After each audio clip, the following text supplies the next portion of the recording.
Hello, and welcome back to GCSE History lessons.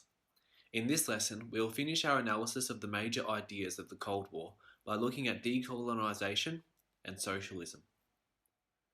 By the end of the lesson, you should be able to define decolonisation and socialism and understand why these ideologies created tensions between allies. During the first two lessons of this Cold War series, we looked at the strengths and limitations of the ideologies followed by the West, mainly the USA, but also the UK, France, Australia, and any other developed capitalist democracies.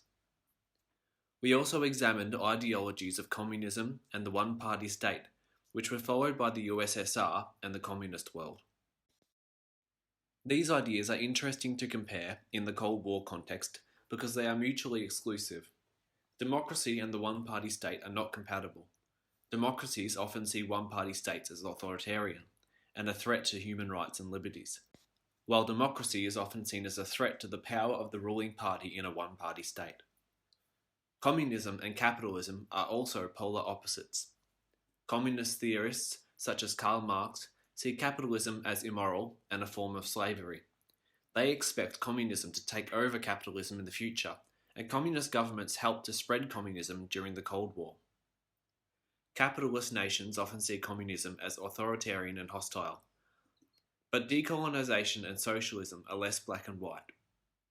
And countries in the Eastern and Western camps had mixed views about these ideas. Colonisation is where countries, historically European, created an empire by conquering other parts of the world and extracting resources for the benefit of the homeland, as well as sending settlers to live in these colonies. Decolonisation is where empires give independence to their former colonies. Some early examples of decolonisation include the British granting Australian independence in 1901, or the independence of Egypt in 1922 after a successful revolution against the British Empire. During the Cold War, decolonisation was seen most prominently in Africa and Asia. Socialism is an economic system where the community as a whole controls and benefits from production and resources. As with communism, governments rather than communities usually hold the power in reality. But unlike communism, socialism does not require the eradication of all private property. So it's possible for capitalist governments to enact socialist policies without converting to communism. Socialism is therefore seen by Marxists as a natural stepping stone on the way to communism. Socialism can be seen where countries raise taxes or nationalise industries to pay for community services such as social housing.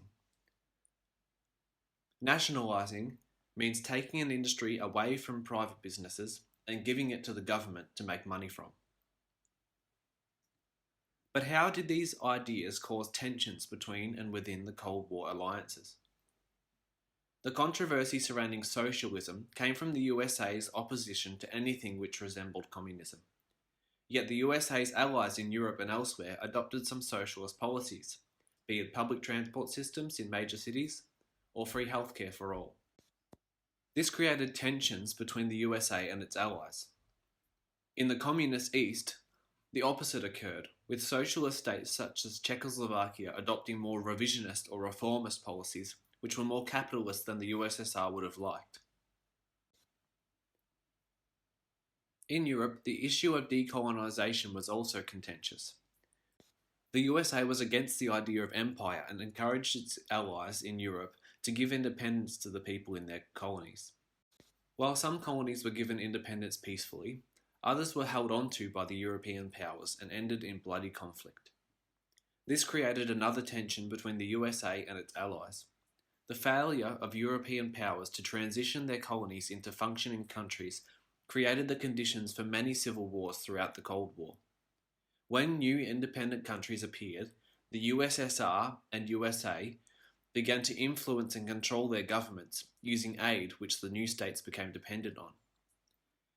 This new type of control was called neocolonialism.